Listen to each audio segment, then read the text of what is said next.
Cet atelier t'est présenté par l'École des médiums. Bonjour, je suis Céline Simonet-Lafont, la fondatrice de l'École des médiums, un accompagnement initiatique en ligne pour aider les hypersensibles à développer et utiliser leur perception grâce à leur rituel unique.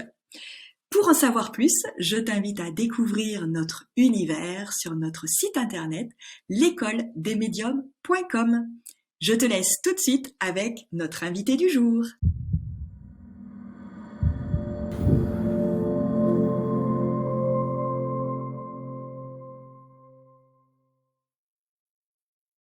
Donc, merci d'être fidèle à l'atelier invité. Et ce soir, nous avons Jade.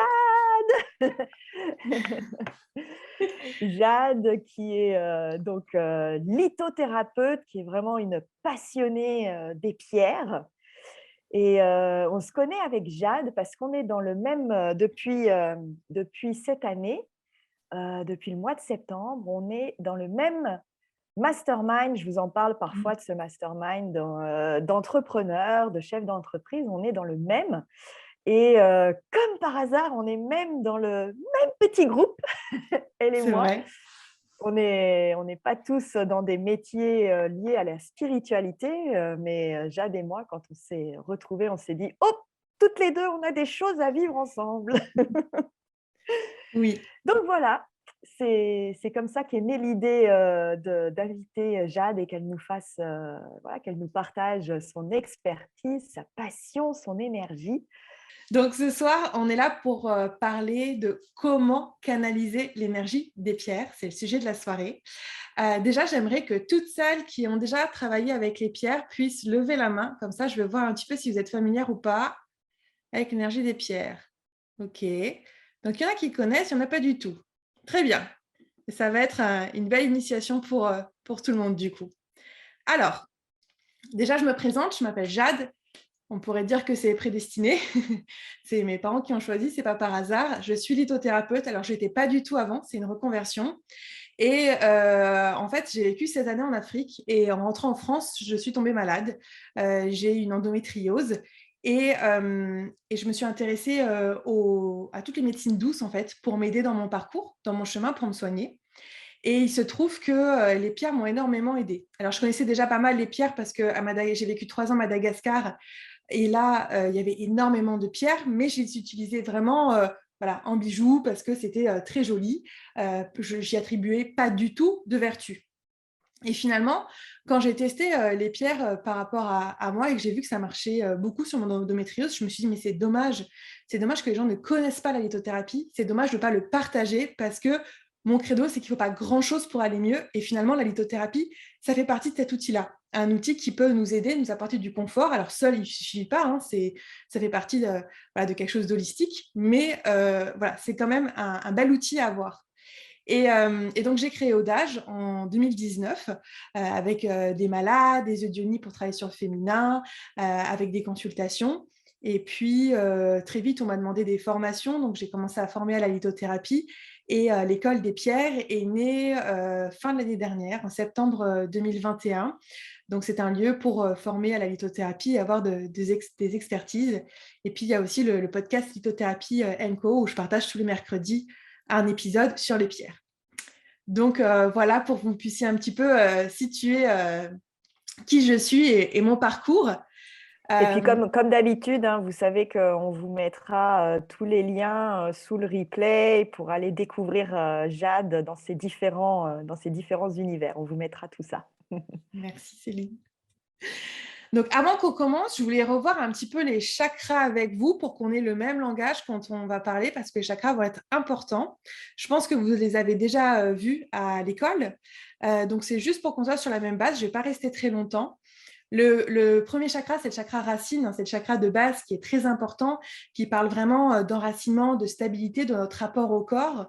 On a ensuite le deuxième chakra qui est juste au-dessus, environ 3 doigts sous le nombril, qui est le chakra sacré, qui va lui parler plus de féminin, de créativité, de plaisir, d'estime de soi, d'intuition. Juste encore au-dessus, on a le chakra du plexus solaire qui est à peu près au niveau du sternum, où là, on va parler d'ego, Alors, l'ego, pour moi, ce n'est pas un terme négatif. Hein. Si on n'avait pas d'ego, on serait tous des légumes.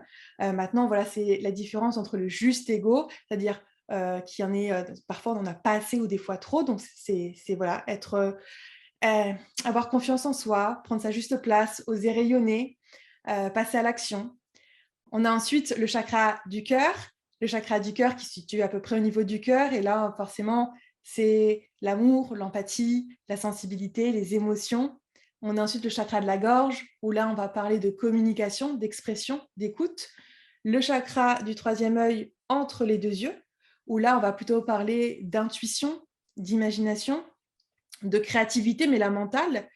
Et on a ensuite le chakra coronal, qui va plutôt être lié à notre connexion à là-haut, au divin, quel que soit le divin pour vous, quelle que soit votre spiritualité.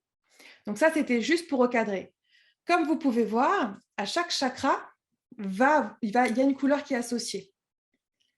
Et en fait, du coup, il y a forcément des pierres de cette couleur-là. Le chakra de la gorge, par exemple, c'est la couleur bleu ciel. Toutes les pierres bleu ciel vont correspondre au chakra de la gorge. Le chakra sacré, c'est la couleur orange. Toutes les pierres oranges vont pouvoir correspondre pour travailler le chakra sacré. Donc ça, c'est des règles de base qui vont nous permettre d'avancer déjà, qu'on ne dit pas assez dans les livres. Pourtant, c'est une règle très simple pour déjà comprendre les premières bases. Alors, là, si on regarde comme ça, je vais vous faire participer un petit peu dans le chat. Selon vous, quels chakras sont importants pour travailler justement la médiumnité? Hop. Je regarde le chat. Voilà, selon vous, voilà, mettez-moi, vous pouvez mettre 1, 2, 3, 4, 5, 6, 7 si vous préférez. Mais selon vous, quel chakra? Le coronal est sacré, le coronal, les pierres mauves, ouais. 6 et 7, le coronal. Tous les chakras, non. Oui, Anne-France, Isabelle, tous. 6 et 7, ouais. Racine, coronal. Ok, effectivement, c'était un petit peu une question piège, je l'avoue, certaines sont passées entre les mailles. On a tendance à croire que souvent, c'est les chakras plutôt qui vous correspondent au troisième œil et au coronal qui sont liés justement avec la médiumnité. Or, on va voir que c'est bien de travailler tous ces chakras, puisqu'ils vont tous nous apporter quelque chose pour développer notre spiritualité et notre médiumnité. Alors, maintenant qu'on a vu ça, hop, la première étape, avant d'être dans sa médiumnité, c'est de se libérer, de se libérer de ce qui nous empêche d'y accéder. Et c'est là où on va partir sur le chakra racine. Le chakra racine, c'est le premier des chakras, c'est la base. Et je ne sais pas, peut-être que vous êtes déjà fait la réflexion, que vous avez déjà ressenti ça, en parlant avec une amie, quelqu'un vous a dit moi, je n'ose pas trop partir parce que j'ai peur de ne pas pouvoir revenir. Et on a des fois cette sensation-là, cette sensation d'avoir peur de se laisser aller, de totalement se laisser partir parce qu'on n'est pas sûr de pouvoir revenir. Et c'est là où l'ancrage va être important. Alors, effectivement, le chakra racine, c'est une des bases les premières à travailler pour mieux s'élever. C'est comme un arbre. Un arbre va pousser par ses racines, pas par sa cime, et donc il va petit à petit s'élever. Donc, il faut développer cette verticalité et elle va commencer par le chakra racine. Vous voyez un grand là? Parfait. Ok, donc vous voyez, ça c'est du bois fossilisé, du bois pétrifié. Il est vraiment naturel, il est brut. C'est une tranche de bois. Alors, on pourrait croire que c'est que du bois, mais je vous assure qu'au bois, c'est beaucoup plus que du bois. Alors, le bois pétrifié ou le bois fossilisé, on l'appelle aussi le bois silicié, c'est la pierre d'ancrage par excellence parce que c'est du bois qui est devenu pierre avec le temps. On ne peut pas faire mieux en termes d'ancrage. C'est vraiment ce qui va vous permettre de travailler justement cette verticalité, cet ancrage-là. Donc, moi, ce que je vous conseille, c'est de l'avoir, de faire des méditations d'ancrage ou même quand vous vous connectez à là-haut, de venir tout simplement l'avoir avec vous, le porter sur vous si jamais vous avez ces peurs-là. Et bien sûr, de le travailler petit à petit pour que vous ayez après plus besoin de l'utiliser dans ce contexte parce que vous serez vraiment bien ancré. Donc voilà, le bois fossilisé. Alors là, il est brut, mais vous pouvez le prendre en poli aussi. En t'entendant, Jade, je suis en train d'avoir une idée. On a 5 cordes qu'on travaille dans l'école des médiums.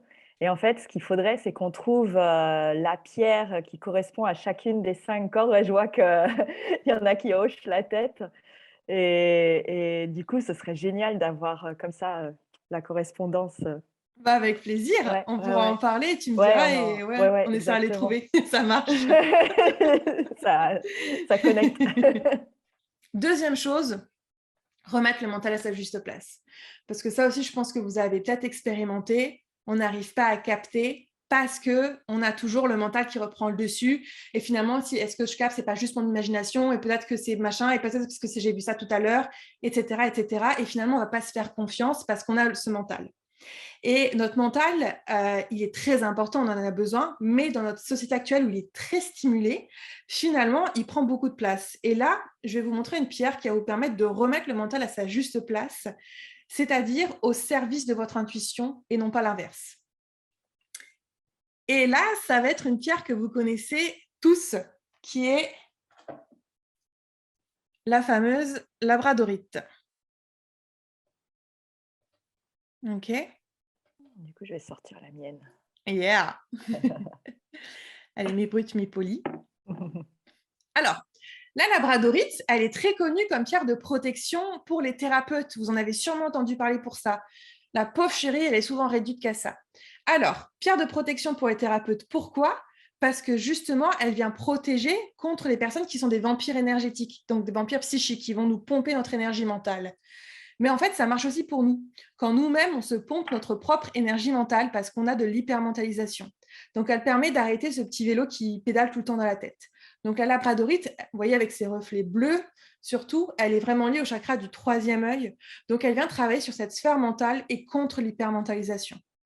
Donc, vous pouvez l'utiliser en protection quand vous êtes dehors, etc. Mais essayez de la travailler aussi dans votre intimité.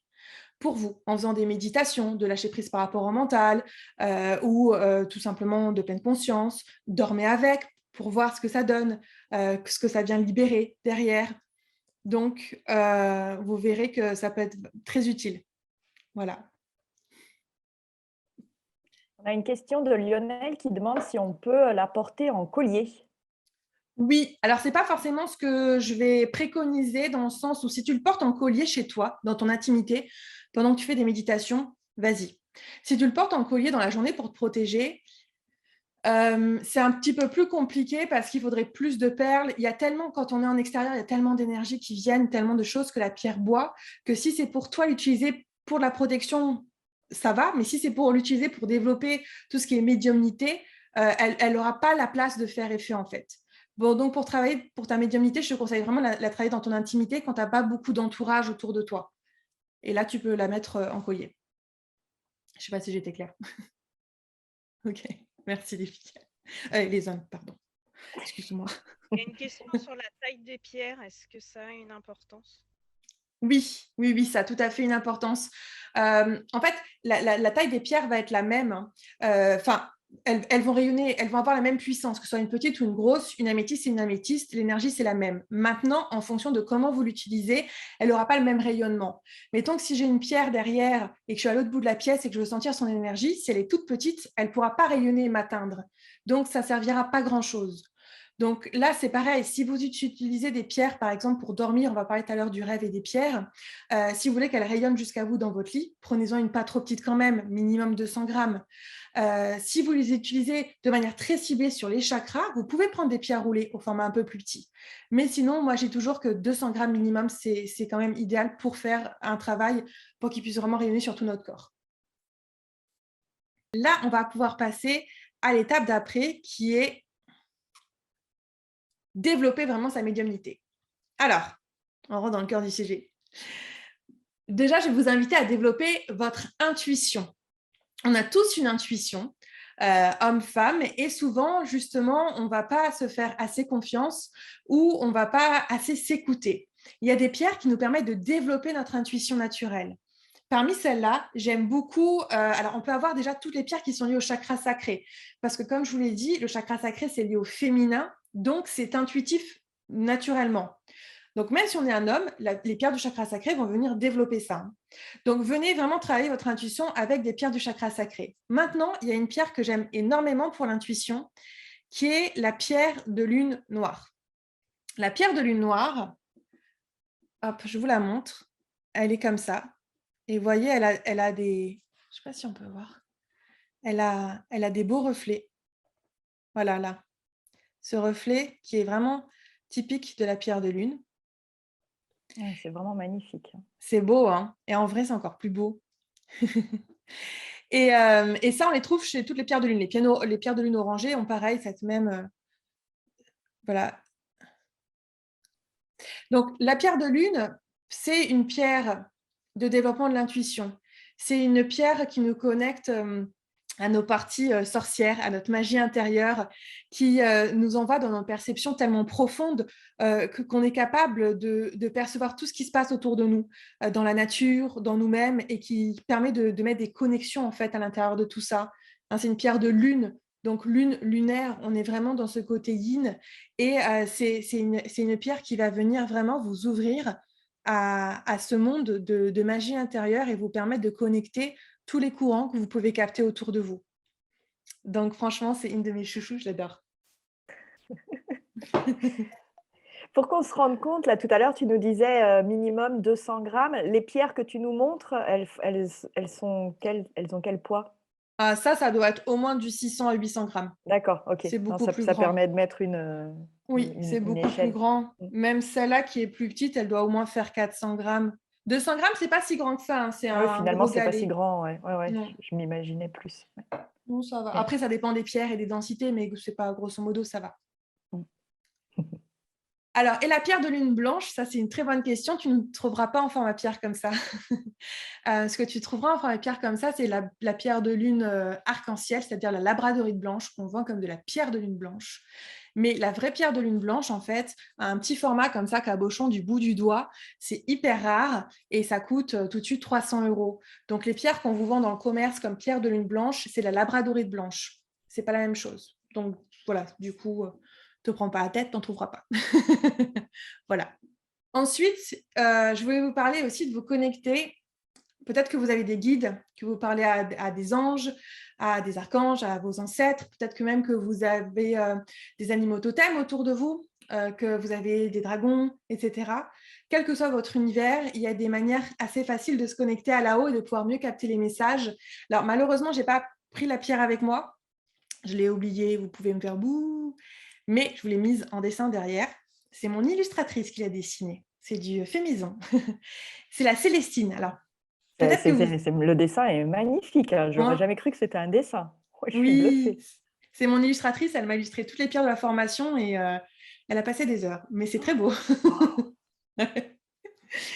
Donc, la Célestine, c'est une pierre qu'on trouve comme ça, donc dans les tons bleu ciel, donc chakra de la gorge, bien évidemment, mais Célestine. Donc, elle permet de communiquer avec le céleste. Et c'est pour ça que c'est une pierre qui est vraiment très adaptée quand on veut communiquer avec là-haut et avec voilà, ses anges, ses guides, ses ancêtres, etc. Donc, c'est vraiment une pierre qui a favorisé ça. Vous pouvez l'utiliser soit de manière consciente, en faisant des visualisations, la méditation, mais aussi en dormant avec, parce que vous pourrez peut-être plus recevoir de messages ou avoir des messages avec les personnes qui vous sont chères pour pouvoir communiquer. Donc ça, c'est vraiment une pierre qui est assez sympa pour travailler la communication au céleste. Voilà. Justement, on va en venir au rêve. Le rêve, c'est un autre moyen de développer sa médiumnité. Parce que les rêves sont un portail et par le rêve, on peut capter énormément de choses et on va avoir des pierres qui vont nous permettre de faire ça. Alors attention cependant, quand on dort avec certaines pierres, vous allez voir si vous dormez avec des pierres, on peut avoir beaucoup plus de rêves, beaucoup plus sans souvenir, ça vient altérer le sommeil. Si vous voulez, quand vous portez un bracelet 7 chakras et que vous mettez toute la journée, c'est normal que vous ne le sentiez pas si vous n'avez pas travaillé votre ressenti énergétique. Comme je vous l'ai dit, il y a trop de stimuli autour de vous, vous ne pouvez pas le sentir. Mais quand on dort avec une pierre de 200 grammes, comme ça vient tout de suite travailler sur notre sommeil, on va la sentir et on sent vraiment ce qui se passe. Pour ceux qui sont vraiment très sensibles, je vais vous parler de l'améthyste. Sachez qu'on peut faire, donc ça peut stimuler les rêves, mais ça peut aussi provoquer des sorties de corps. Il y en a qui l'utilisent justement pour développer cette partie-là. Donc faites attention à ça parce que si vous êtes très sensible et que vous n'avez jamais fait de sortie, vous pouvez être très étonné. On peut ressentir par exemple une paralysie et avoir l'impression d'être plus dans son corps et de plus savoir comment revenir. Dans ces cas-là, il ne faut pas stresser, il faut juste accepter, revenir après tout doucement. Mais je vous le dis parce que ce n'est pas quelque chose à faire à la légère. Commencez d'abord petit à petit avec les outils que vous avez. Et si vous avez l'habitude déjà de faire des sorties naturellement ou que vous avez l'habitude de travailler avec vos rêves, là, vous pourrez utiliser l'améthyste pour dormir. Voilà. Alors, l'améthyste, je pense que oui. Pardon, Jade, il y a une question pratique. Quand tu parles de dormir avec une pierre, ça veut dire quoi concrètement, dormir avec une pierre? Alors, dormir avec une pierre, moi, grosso modo, j'en prends une, comme ça, je la mets dans ma main et je dors avec. Des fois, je vais la mettre au niveau de mon chakra du cœur. Des fois, si je dors en position fœtus, je vais la mettre au niveau du bas de mon ventre. Mais c'est vraiment dormir en peau à peau avec la pierre. Et voilà, tout simplement, c'est tout ce que vous avez à faire. Et comme votre mental, du coup, est court-circuité parce que vous dormez, votre inconscient travaille très bien. Donc ça, c'est chouette. Donc tout simplement faire de deux avec sa pierre, comme si c'était un doudou. Voilà. Alors, oui, on peut la placer sous l'oreiller, mais ça a fait un petit boss pas très agréable. C'est bien de dormir avec. Puis vous allez voir, vous allez vouloir les prendre dans tous les cas. Moi, on me dit toujours ça, et puis oh là, est-ce qu'elle va pas tomber? Ou peut-être mieux que je la mette sur la table de chevet, mais ils finissent tous avec. Tous, ils craquent. Donc, la pierre des rêves, c'est l'améthyste. Je pense que celle-là, vous la connaissez, elle est assez courante. L'améthyste qui est une pierre de spiritualité et qui est une pierre d'élévation spirituelle. Et donc qui favorise le rêve et l'imaginaire. Elle est liée à cette sphère-là, justement. Et elle permet vraiment de stimuler la connexion à l'imagination, à la sortie de corps, à tout ça. Oui, alors Pascal, qui me monte ta bague, j'ai vu. Je sais que c'est Pascal, j'ai retenu. C'est bien. Voilà, donc, hop, petite améthyste. Tu es plus forte que moi, tu vas connaître leur prénom avant moi. Ah non, J'ai une mauvaise mémoire des prénoms. Moi aussi, j'ai beaucoup plus une mémoire visuelle. Ok, donc voilà. Donc ça, alors là, c'est en format de mini géode, mais en pointe. Enfin, vous pouvez la mettre dans le format que vous voulez, ça marche. Ça, c'est pas un souci. Faites en fonction de ce que vous préférez. Alors, la Super Seven, là encore, il y a beaucoup de marketing autour. C'est une améthyste dans lequel, il y a plusieurs minéraux à l'intérieur, mais ça arrive dans beaucoup de pierres. Là, Ok. Pour moi, la Super Seven, c'est du marketing. C'est une améthyste qui est très bien, au même titre que d'autres améthystes. Et pour moi, il n'y a pas besoin de payer aussi cher pour l'avoir. Elle est très bien, c'est une améthyste. Voilà. Donc, à utiliser. Ça ne reste que ma vérité, hein. Après, moi, je vous partage ma vision des choses. Mais si voilà, vous avez une pierre où vous avez vraiment une connexion très, très forte, c'est comme moi, j'aime pas les pierres style Aquaora qui sont trafiquées, etc. Mais si vous, c'est votre kiff, que vous les trouvez plus belles et que vous avez un lien avec, l'important, c'est de respecter votre empreinte à vous et votre lien avec la pierre. Vraiment. OK. Alors, ensuite, on va venir amplifier ses perceptions et ses ressentis parce que des fois, on va venir capter quelque chose, mais on a l'impression qu'on est à deux doigts de toucher ou que c'est là, mais qu'on n'y arrive pas vraiment. Et on a des pierres qui vont nous permettre de pouvoir enlever un petit peu le brouillard pour mieux capter. Et là, on va en avoir plusieurs. Donc, je vais vous en montrer plusieurs. La première, celle qui est la plus connue, c'est le cristal de roche. Voilà. C'est un amplificateur énergétique qui est utilisé dans énormément... Waouh, vous en avez plusieurs. Ok. C'est un amplificateur énergétique, il y en a énormément. On l'utilise chez les chamans depuis des millénaires. On l'utilise dans beaucoup de civilisations et ce n'est pas pour rien. C'est qu'elle nous permet vraiment... Vous voyez, c'est la lumière pure. Elle nous permet de mettre de la lumière, de la clarté, d'enlever tout le brouillard qu'on a autour de moi pour vraiment voir de manière très lumineuse ce qu'on a devant soi. Et en plus, comme c'est un amplificateur énergétique, il peut amplifier aussi vos capacités, vos dons à capter et à percevoir les choses. Donc ça, c'est vraiment un must-have. D'ailleurs, si vous ne deviez garder qu'une seule pierre parmi tout ce que je vous dis, prenez l'amplificateur énergétique. C'est la seule pierre qu'on peut utiliser avec n'importe quelle autre pierre, puisque si on utilise le cristal de roche plus un bois fossilisé, ça va venir amplifier l'énergie du bois. Le cristal de roche, il amplifie tout, l'énergie personnelle d'une pièce, voilà, d'une pierre, de tout. Donc ça, c'est assez important. On va avoir aussi toutes les autres pierres blanches, tout simplement, pour amplifier pour venir travailler avec les sphères. Donc là, on est vraiment dans le chakra coronal, avec notamment, par exemple, la holite. Hop, voilà. La holite. Là, moi, je l'ai en brut ici. J'en avais jamais entendu parler. Je la découvre. Là. En fait, elle a un côté un peu blanc marbré. Et donc la holite, c'est une pierre qui va aider aussi à mieux canaliser. C'est des pierres qui vont amener énormément de calme et qui vont nous permettre de faire tellement le calme en nous qu'elles vont nous permettre de mieux capter les messages qu'on nous envoie parce qu'elles vont cultiver cette paix intérieure. Donc, c'est assez sympa, tout comme le ferait aussi la sélénite. La sélénite, voilà, qui est aussi une pierre qui amène de la lumière. Donc, je vous dis, toutes les pierres blanches vont pouvoir être utilisées, blanches transparentes, pour travailler sur ça. Vous voyez comment elle est lumineuse aussi. Voilà, on a aussi l'agate blanche. Alors là, je suis désolée, j'avais pas de petit spécimen, j'ai pris le mien. L'agate blanche, qui est vraiment une pierre pareille de connexion à là-haut. En plus, l'agate, c'est une pierre que j'aime beaucoup parce que c'est vraiment une pierre d'harmonie et d'équilibre qui vient harmoniser tout le corps et l'esprit. Et donc, qui permet aussi d'être dans de bonnes conditions pour pouvoir capter des messages. Oui, la holite, je vois un message comme quoi elle est bien pour les hypersensibles et aider à l'endormissement. Toutes les pierres blanches, dans tous les cas, amènent du calme et de la paix, de la sérénité. Et donc, peuvent aider à l'endormissement. Le problème, c'est que, on ne va pas parler des pierres de sommeil, mais que c'est comme l'améthyste. Si vous captez et que vous dormez avec des pierres comme ça peut stimuler le fait de capter. Donc, pour les personnes qui sont sensibles, elles vont moins bien dormir parce qu'elles vont avoir trop de messages qui peuvent venir. Donc, ça dépend de chacun d'entre nous. On va aussi avoir la fluorine verte. Donc là, je l'ai en format poli. Là, je l'ai en format brut. Alors, pour information, en format brut, elle pousse naturellement comme ça. Hein. Ça, c'est un extrait brut. Elle n'a pas été taillée par l'homme. Elle pousse avec un système cubique. La nature est juste magnifique.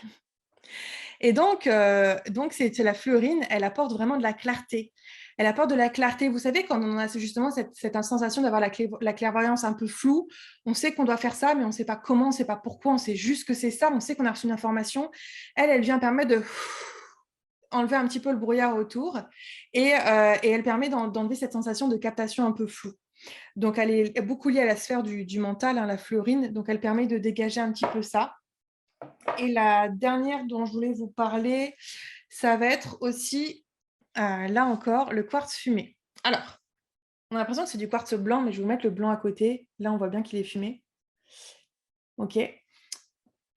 Ouais, Lionel, il est trop beau. Le quartz fumé, c'est vraiment une pierre pareille d'ancrage à la base, hein, puisqu'elle est dans le marron. Mais justement, elle a cette capacité à venir, c'est la Terre, elle a cette capacité à capter et permettre à l'information d'arriver sur Terre. Donc, de la faire vraiment descendre dans cette fameuse verticalité dont je vous parlais tout à l'heure. Donc, des fois, c'est pareil, on a l'impression d'avoir quelque chose ou un rêve ou une information, puis après, pouf, on parle et c'est parti. Elle permet vraiment d'apporter l'information dans la matière. Le quartz fumé, encore une fois. Non, quartz fantôme, c'est sur le cristal de roche, c'est pas pareil. Le quartz fumé, il enfume, il désenfume. Ça dépend comment on travaille.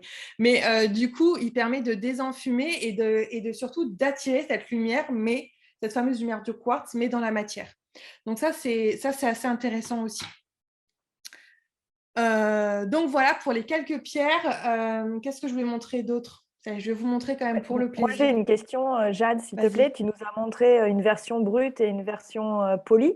Est-ce que c'est juste une question de goût personnel si on choisit l'une ou l'autre, ou est-ce que ça a une influence ? Oui, c'est vraiment une question de goût personnel. Moi, par exemple, je trouve que les pierres brutes sont beaucoup plus puissantes parce que j'ai cet attrait pour les pierres brutes, alors que j'ai des personnes qui n'aiment pas du tout ça et qui vont trouver beaucoup plus puissantes les pierres polies. Donc, c'est vraiment une question de ressenti par rapport au goût personnel. Et voilà, mais elles sont toutes aussi bien. Après, ça va dépendre d'où elles proviennent parce que forcément, les pierres brutes ont subi sont passées dans moins de mains. et ont eu moins d'imprégnation pour arriver. Donc, quand on a des circuits où les pierres arrivent, qu'on n'est pas sûr, elles peuvent aussi avoir une empreinte énergétique qui est plus agréable de prime abord que certaines qui vont être polies, parce que s'il y a eu polissage avec des produits chimiques, que c'est passé dans les mains de plusieurs, qu'il y a eu des enfants, etc., ça peut laisser une empreinte énergétique. Mais si on a des circuits pareils, sinon, ça ne change rien. Ok, merci. Je t'en prie. Ok, qui connaît l'aragonite? Haha, je vous pose une colle là. Ok, voyez l'aragonite, elle a plein de petites antennes qui sortent comme ça. Comme si elle captait, comme si c'était un satellite qui captait. Et justement, l'aragonite, elle permet d'avoir des antennes et de mieux capter. Et elle est dans les tons orange, donc elle est liée au chakra sacré. Donc, un petit peu comme le quartz fumé, elle va permettre en fait de capter et de ramener dans le corps, au niveau du chakra sacré, au niveau de nos parts intuitives. Donc, elle est aussi assez intéressante, j'avoue, pour travailler, surtout quand on a un mental, encore une fois, assez actif, parce que justement, on capte, et ben, elle nous permet de capter les bonnes informations et de pouvoir les intégrer dans le corps. Donc, c'est une pierre que j'aime aussi.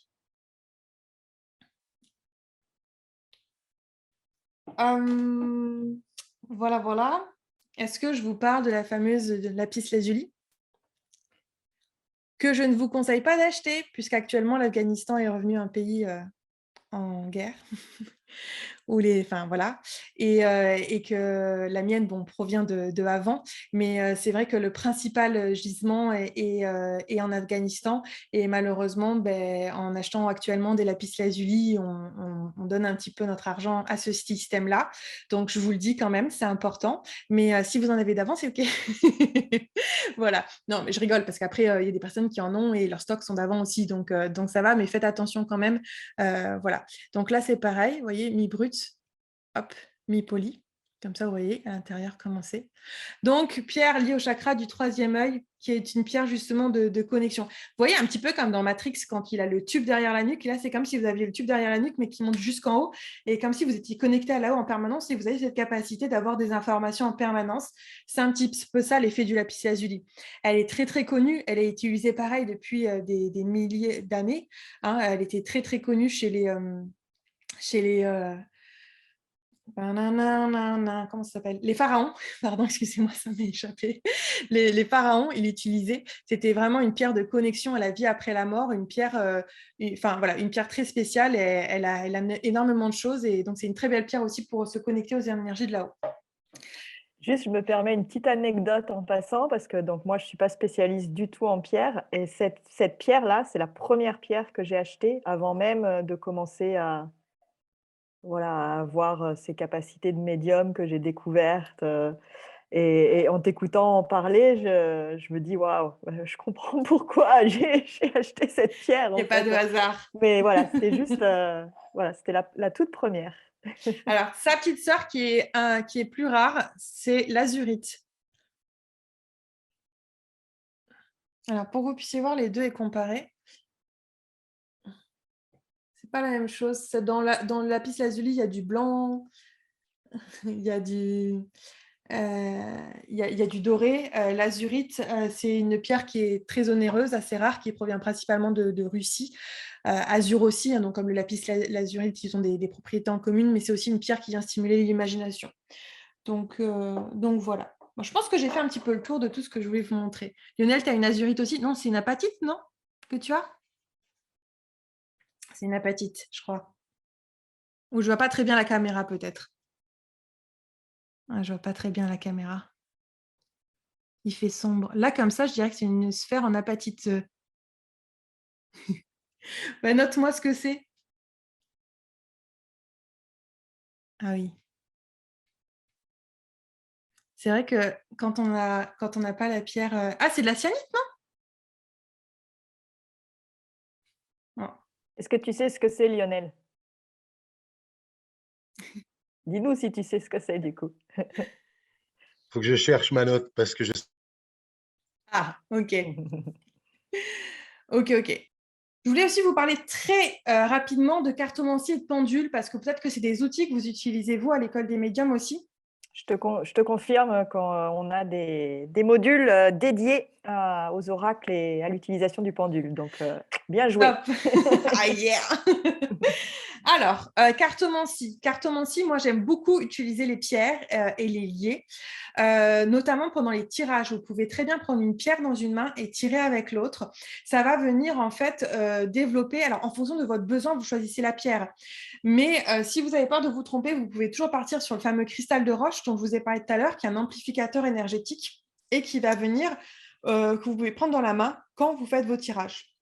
Vous pouvez aussi faire en fonction de ce qui se passe. Si aujourd'hui vous dites, OK, là, je sens que je suis fatiguée, je ne suis pas enracinée, je ne me sens pas bien, mais j'ai quand même besoin de tirer justement, prenez une pierre d'ancrage avec vous, prenez le fameux bois fossilisé. Si vous sentez que vous êtes coupé de votre intuition en ce moment, prenez plutôt une pierre d'intuition, comme on a vu tout à l'heure. Par exemple, on a vu la pierre de lune noire. En tout cas, voilà, vous pouvez les mettre sur vous, contre votre cœur, vous pouvez les prendre dans la main pendant que vous tirez. Tout ça, ça va être très juste. Donc, faites en fonction de vos ressentis, mais utilisez vraiment les pierres pour vous accompagner.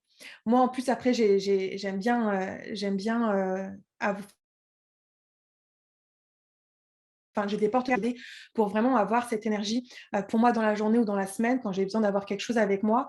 Et là, c'est pareil, je vais utiliser un porte-carte qui va venir, on va dire, donner cette énergie encore plus forte à la carte et à l'intention que j'ai envie de mettre. Et ça, c'est assez personnel. Ensuite, au niveau du pendule, c'est pareil, vos pendules, ils sont en différentes pierres. Et en fonction de la pierre que vous choisissez, ça va avoir un impact aussi différent. Ok, si vous choisissez une pierre, par exemple, moi là, c'est de l'obsidienne. C'est de l'obsidienne. L'obsidienne, c'est une pierre de justice et de justesse. Donc, c'est pour pouvoir tirer de la manière la plus juste possible et pas mettre mon mental ou mes imprégnations personnelles. Si vous voulez être vraiment dans l'énergie du cœur, parce que pour vous, c'est une énergie très importante, vous pouvez prendre le quartz rose. Si, quand vous faites avec votre pendule, vous voulez être connecté à l'énergie d'intuition, vous pouvez prendre un pendule qui est en lapis-lazuli. Encore une fois, regardez un petit peu ce que signifie votre pierre, ou si vous avez du mal avec votre pendule, essayez de changer avec une autre pierre et vous dire, OK, selon moi, pourquoi est-ce que j'ai du mal avec mon pendule? Pourquoi est-ce que j'arrive pas à me l'approprier? Parce que des fois, en fonction des moments de vie, on a besoin d'énergies différentes pour nous soutenir et c'est complètement OK aussi. Donc, si vous avez des fois des difficultés, que vous avez envie de changer, écoutez-vous et prenez une pierre qu'on a citée ou qui vous parle pour vous aider au niveau du pendule. Voilà, mais ce n'est pas un hasard. Il y avait une question justement sur le quartz rose, tu l'as mentionné là. Donc, c'est Nathalie, quand je le touche, il devient très chaud alors que ma main est froide et mon pendule est en quartz rose. Oui, alors ça, c'est tout simplement un échange énergétique avec ta pierre. L'échange énergétique peut être soit très froid, soit très chaud. Ça peut être aussi des fourmillements, ça peut être aussi le cœur qui s'emballe. Ça veut tout simplement dire que tu as un bel échange énergétique avec ta pierre et que en fait, tu es bien connecté à l'énergie de ta pierre quand tu utilises ton pendule et ça, c'est plutôt chouette. Voilà. OK. Donc, ce que je vous inviterai à faire, c'est de vous dire, par rapport à tout ce que j'ai dit aujourd'hui, de vous dire, OK, ben moi, quelle serait ma boîte à outils du médium? De quoi j'ai besoin? Qu'est-ce qui me bloque par rapport à tout ce qu'on a vu, de faire une checklist? L'ancrage, c'est comment? C'est bon, c'est pas bon? Ma verticalité, comment ça se passe? L'hypermentalisation, et en fait, venir les lister. Par rapport à vos besoins personnels et par rapport aussi à vos priorités pour savoir avec quelle pierre travailler en premier. Parce que moi, ce que je vous invite à faire, c'est travailler une pierre par une pierre. Imaginez sinon, si vous êtes dans une cuisine et que vous allumez 15 radios à la fois, vous ne pouvez plus rien capter parce que tout est allumé et votre corps, il ne processe pas. C'est pareil avec les pierres. Travaillez pas votre ancrage en même temps que vous travaillez là-haut, en même temps que... Non, non. Faites une énergie par une énergie. Venez travailler en profondeur et puis et en fonction de vos besoins, mais n'utilisez pas 3 pierres en même temps quand vous faites une méditation, c'est une par une. Voilà, vous pouvez changer tous les jours si vous voulez, mais c'est une par une. Parce que si j'utilise une pierre, par exemple, de couleur chaude pour dynamiser comme du rouge et une pierre de couleur froide comme du bleu clair pour calmer, mon corps, il dit, mais attends, tu veux quoi? Tu veux du dynamique, tu veux du calme, je ne comprends plus. Quelle est la consigne? Et finalement, vous n'allez rien avoir de concret et ça peut venir en fait brouiller aussi ce que vous faites. Donc, si dans votre pratique, vous entourez toujours de plein de pierres, ça peut être quelque chose qui vient aussi vous brouiller dans le fait de capter les énergies autour de vous. Donc déjà, quand vous méditez, quand vous connectez, nettoyez un petit peu si vous avez plein de pierres autour de vous, faites un peu le ménage et gardez que celles dont vous avez envie d'énergie. OK? Alors, je vais vous proposer un petit exercice. T'inquiète pas, Céline, on est dans les temps. Alors là, s'il y en a une qui n'est pas inquiète au sujet du temps, je pense, dans ce groupe, c'est moi. Bon, c'est bon alors. Je ne respecte jamais les timings. C'est mes C'est vrai. pauvres élèves qui vont se dire « Oh non, elle ne va pas nous prendre la soirée encore. » En parlant de moi, hein, pas de toi. Je suis sûre que… Bah, Allez, après, je peux vas-y, je te laisse répondre à la plein de parole. questions. Non, mais là, je voulais faire un petit exercice et je voulais que vous fassiez que vous preniez une pierre pour le faire. Alors, il dure 5 minutes. C'est un exercice qui est assez court, mais c'est un exercice de connexion. Si vous avez un cristal de roche, vous pouvez prendre un cristal de roche, je vous le conseille. Et si ce n'est pas le cas, vous pouvez prendre n'importe quelle pierre autour de vous. Et si vous n'avez pas de pierre, faites-le avec l'élan du cœur. Et puis, au replay, refaites-le après avec une pierre. Dans tous les cas, moi, je conseille souvent à mes élèves, surtout au début, de faire une fois avec une sans pierre et la fois juste d'après avec une pierre. Comme ça, on sent vraiment la différence et on peut comparer aussi. Et ça, c'est très, très, très intéressant. OK? Donc, hop. Je vais vous inviter à vous asseoir confortablement, le dos bien droit, le menton parallèle au sol et à fermer les yeux. Et je vais vous inviter à vous connecter à votre souffle, au chemin de l'air dans votre corps, comment il entre frais par vos narines, descend le long de votre gorge, de votre poitrine, jusqu'à votre ventre, et comment il fait le chemin inverse, comment il remonte jusqu'à votre poitrine, jusqu'à votre gorge, pour ressortir chaud par vos narines.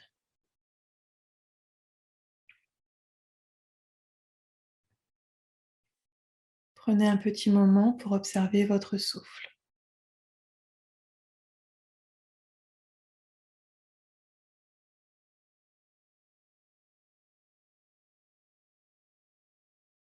Si des pensées arrivent, c'est OK. Revenez tout simplement au chemin de l'air qui entre et qui sort.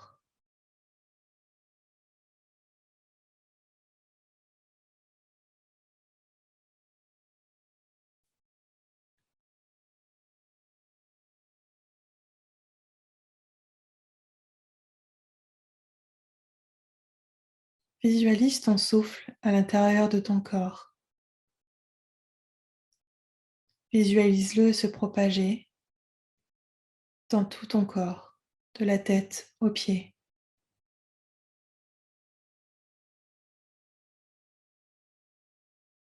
Va-t-il vite ou va-t-il lentement?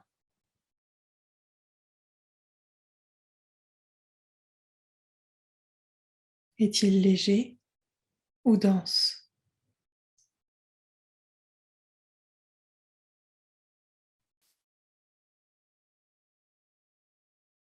Et si tu laissais ton souffle s'envoler, où irait-il? Irait-il rejoindre une divinité, la source d'amour, un dragon, un ancêtre?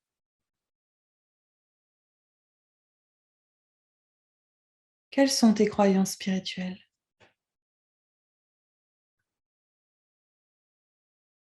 Prends une profonde inspiration et à l'expiration, imagine ce souffle rejoindre ce en quoi tu crois.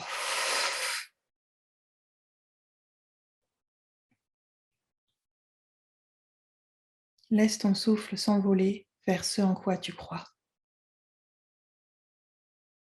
Et imagine que ton souffle s'y connecte.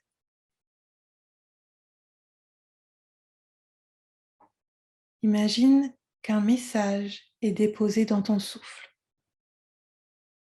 Un message rien que pour toi.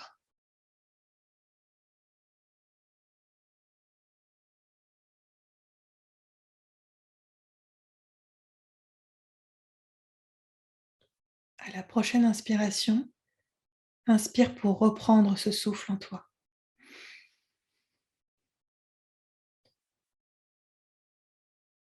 Quel message y a été déposé pour toi?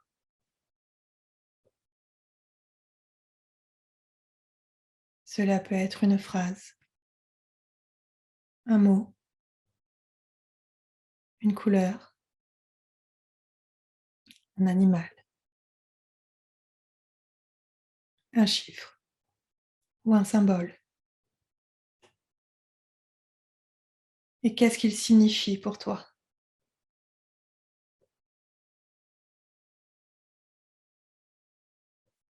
Selon toi, quel message t'envoie-t-on?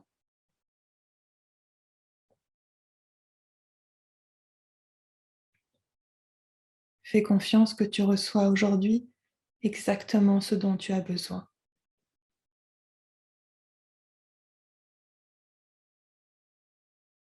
Puis reconnecte-toi à ton souffle, au chemin de l'air dans ton corps,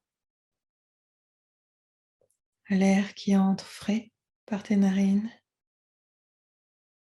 descend le long de ta gorge, de ta poitrine, jusqu'à ton ventre. Et comment il fait le chemin inverse pour ressortir chaud par tes narines. Et petit à petit, reprends contact avec ton corps, peut-être en touchant tous tes doigts avec ton pouce,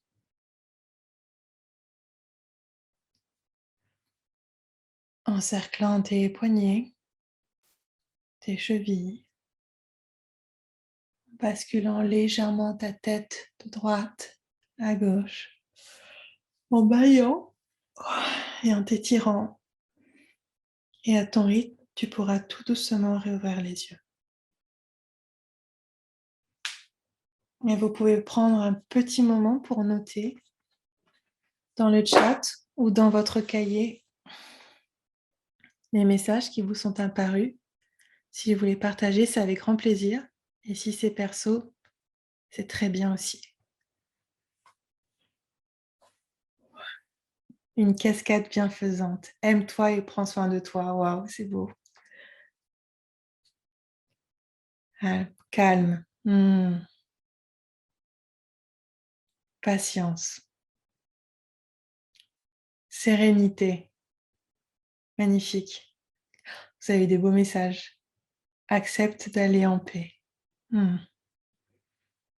Labradorite, génial. Continue, vas-y, fonce, symbole infini. Maison d'amour, bienveillance et amour. Waouh, waouh, waouh. Je suis trop contente.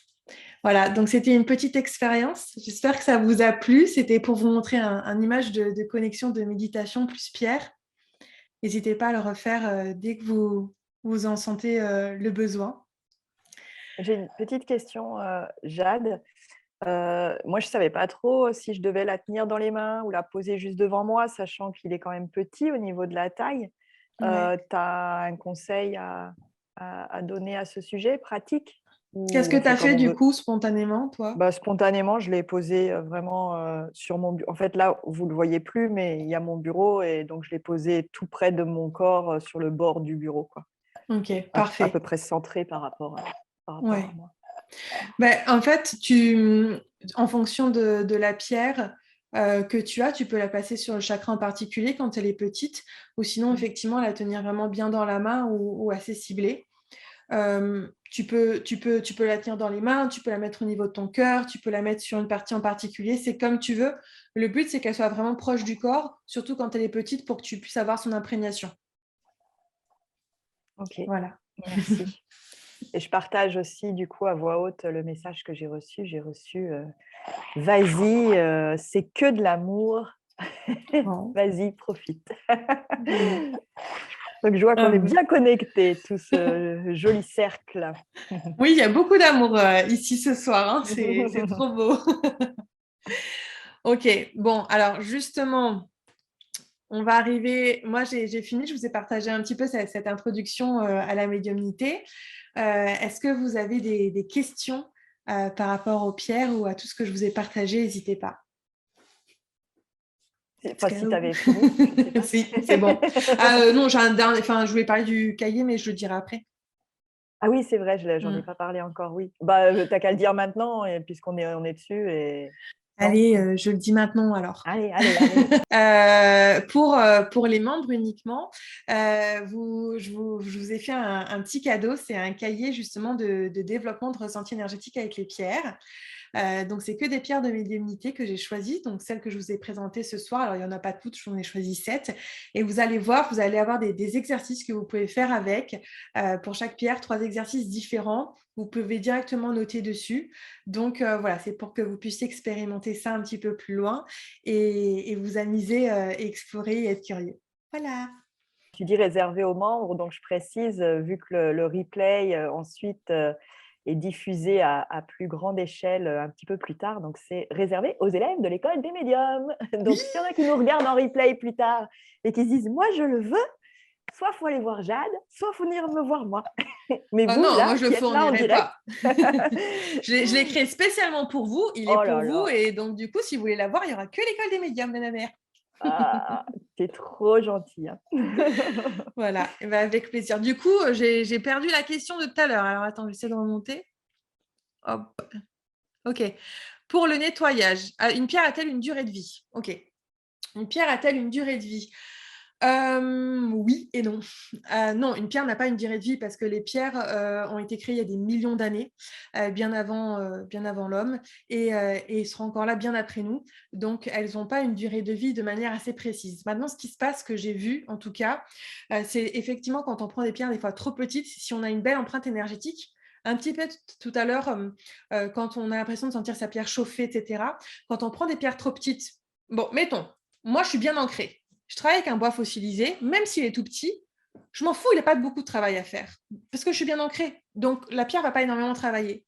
Maintenant, si je suis en profond manque d'ancrage et que je travaille avec un bois fossilisé et qu'elle est toute petite, elle peut soit se décolorer, soit il y a des pierres qui vont exploser, vous voyez, qui vont dans la main, pouf, se fissurer. Il peut se passer des choses. Donc, c'est pour ça que moi, j'ai toujours minimum 200 grammes, surtout quand vous sentez que c'est vraiment une pierre où là, vous avez un alignement énergétique à faire, prenez pas trop petit. Mais sinon, elle n'a pas de durée de vie. Pour le nettoyage. Alors, pour le nettoyage, pour la purification, c'est ça. Moi, je vous conseille de purifier les pierres après chaque utilisation. Alors, pour ça, vous pouvez tout simplement mettre votre pierre dans l'eau parce que l'eau, c'est vraiment voilà, c'est comme vous quand vous prenez votre douche, hein, ça va venir nettoyer. Il faut à peu près la laisser tremper au prorata du temps utilisé. Donc, si vous dormez toute la nuit avec, vous pouvez la laisser après le lendemain matin toute la journée dans l'eau. Et si vous méditez 1 heure avec, vous pouvez la laisser 1 heure dans l'eau. Vous pouvez avoir après des purifications beaucoup plus douces en utilisant la coquille d'ormeau, en utilisant la fumigation avec le palo santo ou la sauge. Comme il y a beaucoup de femmes ici, je voulais juste faire une petite précaution. C'est vrai que moi, je ne préconise pas trop la sauge, pas trop le palo santo, parce que le palo santo, il y a des problèmes éthiques autour du bois aussi, alors que la sauge, on en trouve en France. Par contre, la sauge, il ne faut pas l'utiliser quand on est enceinte ou quand on a des femmes enceintes autour de nous, puisqu'elle a été utilisée depuis très longtemps par nos ancêtres femmes quand on ne voulait plus d'un enfant pour s'en débarrasser. Il y a des personnes qui ont par exemple des cancers du sein ou des pathologies féminines qui ne supportent absolument pas la sauge. Donc faites bien attention si vous l'utilisez pour vous ou dans des cercles ou quand vous faites des choses avec d'autres femmes. Pour la sauge, il ne faut pas l'utiliser quand même de manière voilà, sans le savoir. Donc voilà, on peut purifier au gros sel, on peut purifier au son si vous avez un tambour, si vous avez, enfin, il y a énormément de manières de purifier. J'ai fait un podcast, un épisode dédié aux manières de purifier et de recharger les pierres, donc n'hésitez pas à aller l'écouter aussi. Pif paf pouf. À quelle fréquence laver ces pierres? Donc laver, si c'est dans le sens de les nettoyer, c'est après chaque utilisation. Si c'est pour les rendre jolies, tu fais comme tu veux. Hein. Non, en vrai, sauf la labradorite. La labradorite, c'est une des pierres qui aime le plus l'eau. À chaque fois qu'on la met dans l'eau, elle a des couleurs de ouf. Par contre, il y a des pierres qui n'aiment pas du tout l'eau. Typiquement, toutes les pierres qui ont du fer, comme la pyrite, ou alors, par exemple, la sélénite. Hein. Donc là, on est sur quelque chose de très friable, que si on met dans l'eau, elle va complètement se dissoudre. C'est un peu dommage. Donc si vous n'êtes pas sûr, prenez une autre méthode que l'eau, mais si vous êtes sûr, c'est bon. comment nettoyer si d'autres personnes la touchent. Alors, si elle la touche de manière anecdotique une fois, c'est pas très très grave, tu peux la purifier, elle va pas trop s'imprégner. Par contre, si tu as une pierre que tu partages et que vous êtes deux à travailler dessus, là c'est un peu compliqué parce qu'elle va prendre ton ADN et en même temps l'ADN de l'autre personne. Et en fait, si tu veux, au niveau des énergies, c'est un petit peu moins sympa. Donc moi, ce que je te conseille, c'est d'avoir vraiment tes pierres à toi et de pas trop les prêter quand même. Même Oui, si en soi, c'est vraiment le même conseil, hein, que celui que je donne, par exemple, quand on parle des oracles et tout ça. Il faut vraiment avoir vos propres outils qui sont vraiment les vôtres. Et puis, si vous animez des ateliers, des cercles ou si vous voulez vous amuser avec des amis, il faut avoir un autre matériel où chacun peut expérimenter, toucher. Mais ça, c'est vraiment une précaution hyper importante, surtout ici en étant dans l'école des médiums et on est là pour développer. Toutes les semaines, on s'entraîne, on pratique. Faut vraiment pas mélanger. mélanger. Ça me paraît Ouais. Mais vraiment c'est important. pareil avec les pierres, vraiment exactement la même chose. Mm. Ouais. À chaque fois que je porte un cristal et s'échappe et se casse, savez-vous pourquoi? Euh, Peut-être parce que tu dois pas les porter, peut-être que parce que tu dois dormir avec. Il y a beaucoup d'entre vous qui ont expérimenté les pierres en les mettant en bijoux. Pour moi, c'est vraiment pas ce que je préconise pour travailler avec les pierres. C'est de l'anecdotique en lithothérapie. Donc, n'hésitez pas à les mettre autrement. Et après, il peut y avoir des significations comme il ne peut ne pas y en avoir. Est-ce que c'est la même pierre? Est-ce que c'est le même type de pierre? Est-ce que c'est les mêmes chakras? Il faudrait que tu vas avoir plus de matière pour voir s'il peut y avoir un lien de cause à effet. Je ne sais pas. En tout cas, si ça se répète à chaque fois, il y a quand même quelque chose à changer. Donc après, tu peux aussi te Oui, faire confiance pour ce que tu veux changer. oui, Mm. oui. Mais ça, après, c'est aussi... Par exemple, moi, je connais des gens qui veulent des pierres de protection et ils sont persuadés d'avoir la shkumun, alors que pas du tout. Mais comme ils se sont eux-mêmes mis dans ce schéma-là, ils vont attirer ça et vibrer ça aussi. Donc, je pense qu'aussi, des fois, il faut couper avec ce que l'on pense avoir, essayer d'une manière différente et voir comment ça fonctionne. Parce que si ça se trouve, c'est pas du tout ça non plus. On ne sait pas. Ouais, d'ailleurs, on va continuer à répondre aux questions, mais ça me fait penser à quelque chose de hyper important et je pense que là-dessus, on partage vraiment les mêmes valeurs. C'est de ne pas non plus s'accrocher, que ce soit à la pierre ou à d'autres outils, mais d'un seul coup de vouloir tellement s'accrocher, d'avoir l'impression que tout va passer par une pierre, deux pierres, trois pierres, 20 pierres, 50 pierres. Et en fait, on a tendance comme ça à remettre la responsabilité sur un outil, finalement. Ouais. Ah ben, je vais pas bien, ah ben, c'est parce que j'ai oublié mon bracelet ce matin, je l'ai laissé dans la salle de bain, mince, du coup, je vais pas bien. Ou ma pierre s'est cassée, ça veut dire que je suis pas ancrée ou je sais pas. J'espère que vous voyez ce que je veux dire. Je sais pas si ça résonne en toi, Jade, mais ce sont des outils. Les outils sont merveilleux et ils sont là pour qu'on les utilise et pour qu'ils nous aident, mais c'est juste une aide. Il ne faut pas mettre la responsabilité dans l'outil, Ouais, je suis à mon entièrement avis. d'accord. En soi, on n'a pas besoin de pendule, on n'a pas besoin de carte, on n'a pas besoin de pierre non plus. C'est des outils support pour permettre de mieux canaliser au début pour se faire plus confiance ou après parce que voilà, on a l'habitude et que ça joue comme une encre pour nous. Mais effectivement, si on sent que... Moi, j'ai une cliente un jour qui est venue qui me dit « Ah, tes pierres, je ne sais pas laquelle choisir. Oh, je ne sais vraiment pas, je ne sais vraiment pas. » Puis après, elle a fait au pendule chaque pierre une à une pour savoir. Et là, tu te dis « Non, c'est pas juste. » Parce que dans tous les cas, le pendule est une extension de son intuition.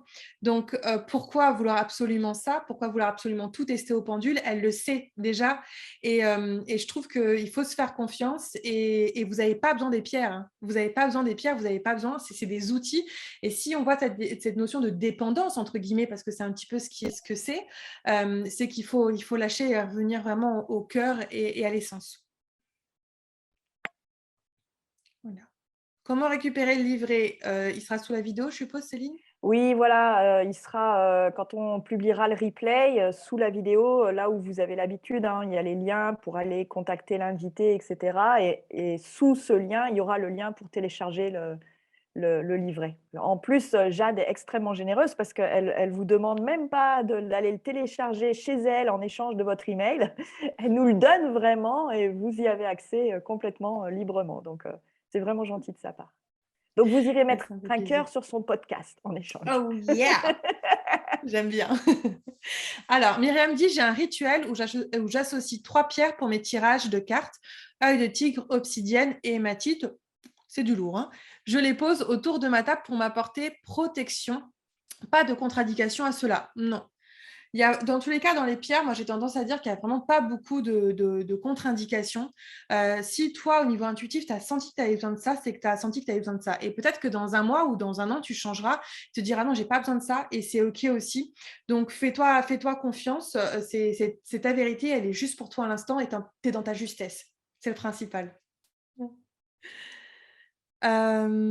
Systématiquement, mes cristaux de roche se cassent et se fendent. Ah, bah on en a 2 du coup. Les cristaux de roche se cassent et se fendent. Est-ce qu'ils sont petits ou pas en taille? Alors, pour les recharger, les pierres, moi, je considère que les pierres, c'est pas comme des piles qui vont se vider de leur énergie. Comme je vous l'ai dit, elles sont là depuis des millions d'années. Et donc, même si vous utilisez une pierre pendant 5 ans, pour elles, c'est rien du tout. Mais vraiment peanuts, quoi. Donc, moi, j'aime pas recharger systématiquement les pierres. Je le fais après un gros travail. Par exemple, je fais un travail d'ancrage, je dors 1 mois avec la pierre. Au bout d'1 mois, là, je vais mettre un petit coup de rechargement si je sens que j'en ai besoin ou que la pierre en a besoin et qu'il y a un besoin dans tous les cas. Mais je ne vais pas le faire automatiquement. Je vais le recharger plutôt sur des géodes de cristal de roche. Hop, voilà. Donc, je vais tout simplement mettre ma pierre, mon bracelet, mon pendule dedans et je vais venir recharger. J'utilise principalement ça et la deuxième méthode que j'aime utiliser, c'est l'enfouissement parce que les pierres viennent de la terre. Elles ont grandi avec toutes ces énergies telluriques qui les rechargent. Donc, les remettre à la terre, c'est le meilleur moyen de les recharger. En ce qui concerne le soleil et la lune, elles n'ont jamais connu ça sous terre, pour la plupart d'entre elles. Donc, vous pouvez, si vous voulez. Mais là encore, je trouve qu'il y a énormément de marketing autour et que souvent, on ne le fait pas de manière très juste. Mettons, vous avez des pierres, si vous les mettez en plein soleil pour recharger, vous, quand vous allez en plein soleil, comment vous ressortez? Rouge écrevisse, c'est un peu fort quand même, hein. Alors, la pleine lune, c'est un peu pareil. Vous mettez votre pierre en pleine lune. Il peut y avoir des pierres qui se cassent, qui changent de couleur, voilà. Derrière, c'est trop fort. À la limite, mettez-les, quand c'est la pleine lune, mettez-les plutôt 3 jours avant ou 3 jours après. Quand c'est en soleil, mettez-les plutôt à la lumière indirecte si vous le souhaitez. Mais pour moi, ça reste pas forcément la méthode la plus intéressante, si ce n'est que c'est sympa à faire. Mais vous pouvez, pour moi, la géode de cristal de roche et l'enfouissement en terre, c'est ce qu'il y a de mieux. Encore une fois, ce que je vous partage, c'est ma vision, ma façon d'utiliser les pierres.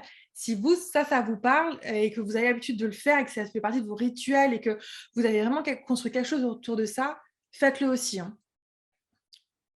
Hop. Il y a pas mal de personnes qui montrent à l'écran des choses. Moi, je ne sais pas ce que c'est. Peut-être que toi, tu vois. C'est pour Alors, recharger, Myriam, je vois que tu j'imagine. montres une fleur de vie. Ah oui, 2 fleurs de vie, ok. Pascal aussi. Alors, les fleurs de vie. Les fleurs de vie, c'est des formes géométriques qu'on va utiliser et qu'on peut utiliser effectivement pour purifier ou recharger les pierres en fonction des personnes. Les fleurs de vie fonctionnent souvent avec un égrégore. Donc, tout simplement, si vous avez la croyance que la fleur de vie fonctionne, elle va vraiment fonctionner.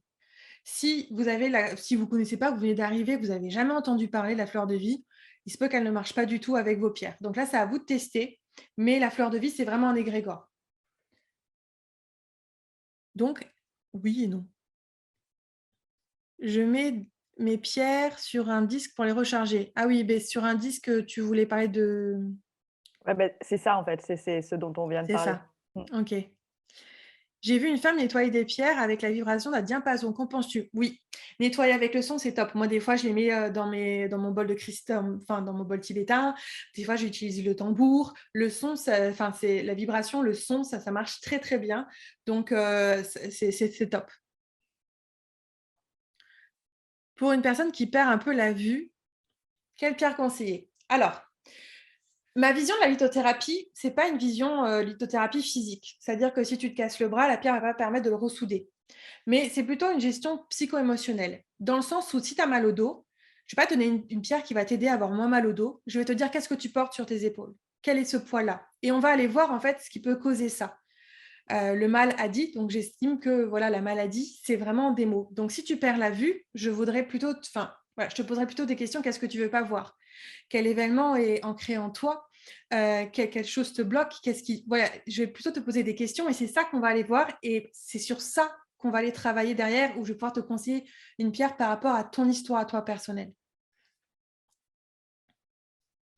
Je suis désolée, je sais que des fois, je ne réponds pas de manière très, voilà, forcément ce que vous voudriez entendre, mais c'est ma vision de pratiquer. Pour une personne qui perd, OK, avec le bol tibétain, oui, ça fonctionne très bien. Alors, faites attention avec le bol tibétain parce que si vous mettez votre pierre dans le bol et que vous le faites vibrer, la pierre, elle fait comme ça, puis pouf, elle va casser. Donc, mettez toujours un espèce de linge pour absorber, en fait, justement la vibration pour que la pierre, elle profite de la vibration de nettoyage, mais qu'elle n'ait pas, en fait, la vibration physique qui l'empêche, qui puisse la casser.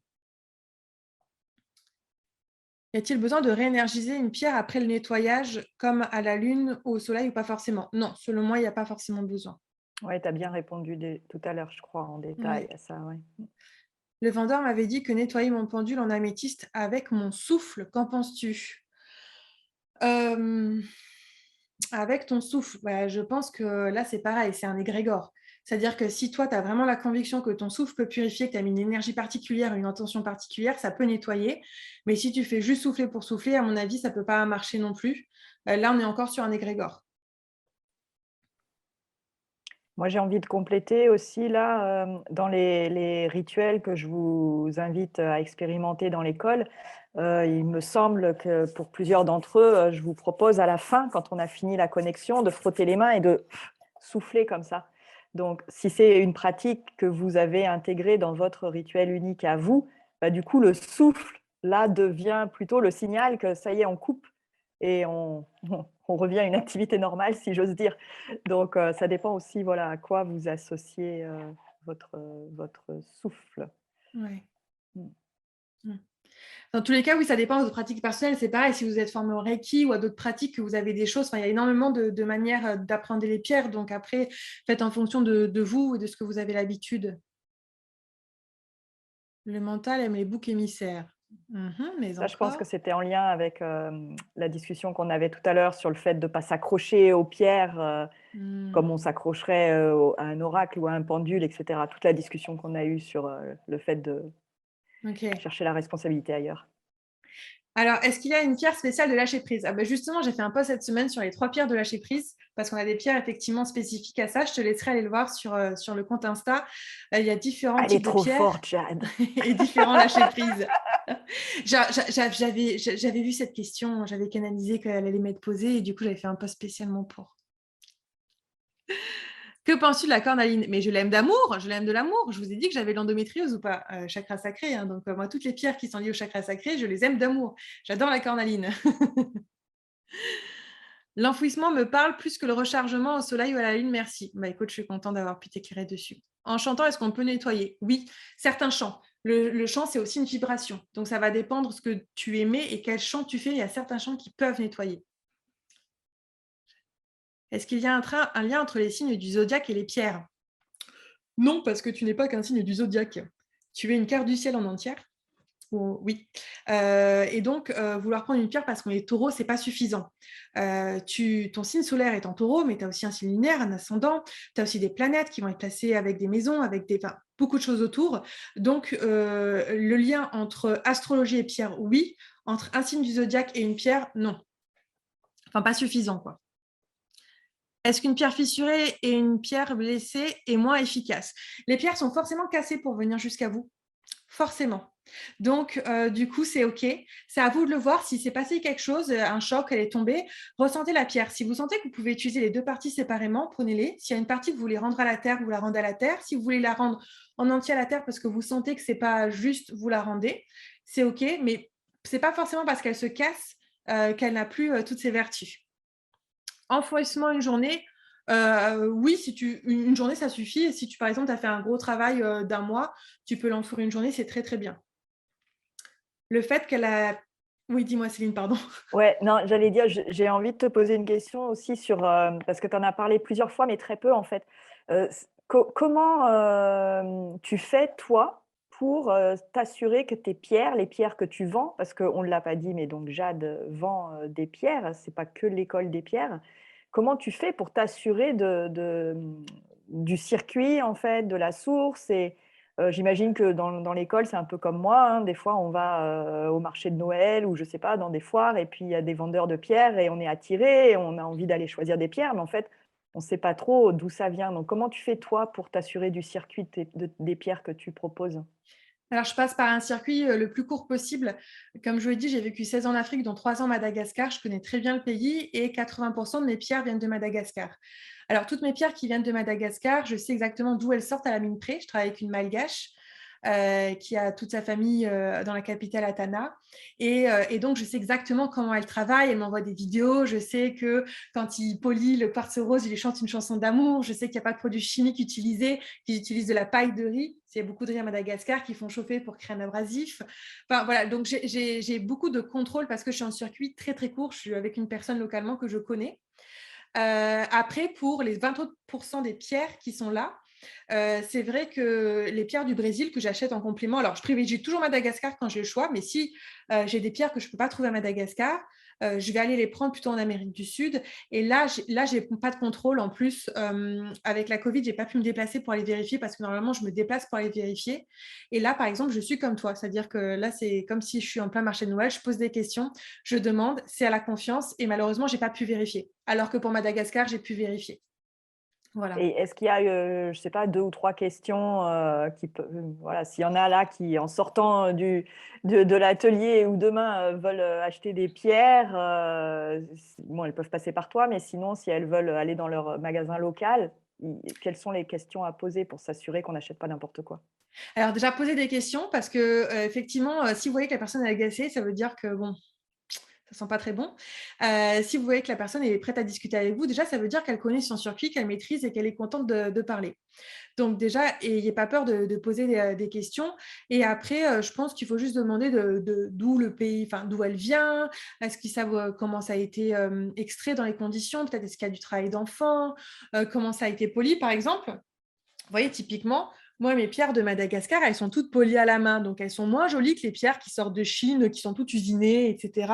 Et des fois, il y a des petits trous, des petits machins, mais elles ont une puissance énergétique de dingue. Alors, visuellement, des fois, il y en a qui me disent « Oh, il y a un petit truc là. » Oui, il y a un petit truc, mais c'est poli à la main, pas par des machines. Et donc, en fait, on suit le mouvement original de la pierre. Donc, demandez un petit peu oui, d'où ça vient, comment ça a été poli, est-ce qu'on est sûr qu'il n'y a pas de travail d'enfant, toutes les questions agaçantes auxquelles les gens ne veulent pas répondre, mais que vous faites bien de poser. Voilà. Ouais, j'ai répondu à ta question, Céline? Ouais, merci beaucoup, Jade. Je t'en prie. Alors, le fait que la pierre soit taillée influence-t-il son effet? Oui, ça dépend de la taille. C'est vrai qu'une pierre taillée en sphère ne va pas avoir la même énergie qu'une pierre taillée en pointe ou qu'une pointe naturelle, qu'une énergie en forme libre, qu'un galet, etc., etc. Donc, effectivement, ça a une empreinte énergétique qui peut jouer. Hop, j'essaie de descendre, de monter. Ah oui, c'est bon. Ah oui, c'était la dernière question. C'est bon. Ok, j'ai essayé de descendre, mais ça ne descend plus. Voilà. Bah, bravo, hein, tu as réussi à… Ah, il y a Lionel qui lève le doigt, je le vois. Il y a d'autres questions qui arrivent. On va quand même bientôt terminer, donc on va prendre, allez, peut-être deux ou trois questions pour finir. Mais Ok, alors où Alors, mettre toutes nos… Oui, dis-moi Lionel. pour que ça aille plus vite, acheter ces pierres dans un atelier où ils les reçoivent brutes et où ils les façonnent eux-mêmes, mais avec des machines forcément. Qu'est-ce que tu en penses? Ça dépend des personnes qui sont derrière. Est-ce qu'ils mettent une empreinte énergétique? Est-ce qu'ils savent d'où ça vient déjà derrière? Moi, j'aurais tendance à dire déjà, c'est mieux que si c'est fait dans des usines chinoises avec des personnes, tu vois, si des personnes qui sont quand même là, sont quand même, enfin, tu sens qu'il y a une belle énergie, que c'est fait avec le cœur, c'est OK aussi. Voilà. Alors pour te répondre, oui, c'est un atelier où il allait, enfin l'ancien propriétaire allait les chercher directement sur les gisements, les ramener, les façonner, et le jeune qui a repris derrière, c'est la même énergie. Donc c'est pour ça que je Ouais. vais te poser la question de ce que tu en pensais. Ouais, moi je pense que si l'intention derrière est juste, on ne peut pas tous produire des pierres, surtout en France, parce qu'il ne faut pas se leurrer non plus, la main-d'œuvre à Madagascar est quand même moins chère, et puis en plus, ça les fait vivre d'avoir ce travail-là. En France, c'est peut-être moins intéressant. Donc oui, on va passer par des machines, mais si la personne va les chercher elle-même, qui a cette intention, que derrière, elle sait que quand elle les fait, enfin, tu vois, elle a acheté la machine pour ça, bah, pour moi, c'est juste. Voilà.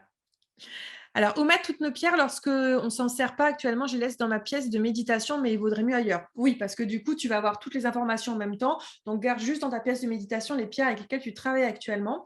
Sinon, moi, des fois, j'achète les boîtes à thé de chez Cultura et je les range dans les boîtes à thé. Et vous pouvez les mettre dans les armoires, vous pouvez les mettre en décoration dans d'autres pièces, mais les laissez pas tout en même temps. Hop, une descend? Oui, je descends. Comment savoir quand nettoyer sa pierre? Nettoyer sa pierre, c'est automatique après chaque utilisation. Acheter ses pierres dans un atelier où ils reçoivent brut. Et oui, donc ça, c'était toi, Lionel. Magnifique présentation. Merci, Nathalie.